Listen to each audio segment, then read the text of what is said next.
बाबा सिद्दीकी हत्या प्रकरणासंदर्भात एक अपडेट आहे। झिशान सिद्दीकींच्या जबाबात अनेक दावे आता केले जात आहेत। झिशान सिद्दीकींच्या जबाबात अनिल परबांसह काही बिल्डर्सच्या नावाचा उल्लेख आहे। परब एसआरए प्रकल्पात स्वतंत्र बिल्डर्स आणण्याचा प्रयत्न करत होते, तर बाबांनी हत्येच्या आधी लिहिलेल्या डायरीत कंबोज यांच्या नावाचा उल्लेख आहे। हत्येच्या दिवशी बाबा आणि कंबोज यांच्यात अर्धा तास संभाषण झाल्याचंही सिद्दीकी यांनी म्हटलंय। 5:30 ते 6 वाजेपर्यंत दोघांमध्ये व्हॉट्सअॅपवर संभाषण झाल्याचा दावाही झिशान सिद्दीकींनी केला आहे।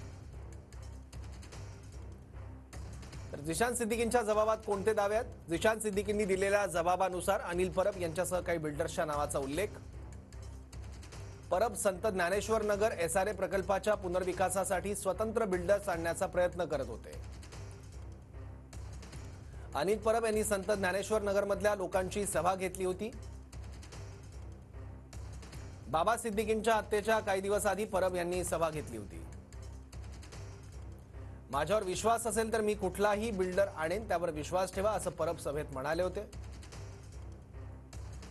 हत्येच्या आधी बाबा सिद्दीकींना एका बिल्डरने फोन करून धमकी दिली होती। झिशान सिद्दीकी यांनी दिलेल्या जबाबात मोहित कंबोज यांच्या नावाचाही उल्लेख आहे। हत्येच्या दिवशी कंबोज आणि बाबांमध्ये व्हॉट्सअॅपवर अर्धा तास संभाषण झाल्याचंही झिशान म्हणाले। संध्याकाळी 5:30 ते 6 वाजेपर्यंत कंबोज आणि बाबांमध्ये संभाषण झालं। कंबोज एका बिल्डरला पाठपुरावा करत असल्याचा झिशान यांचा जबाबात उल्लेख।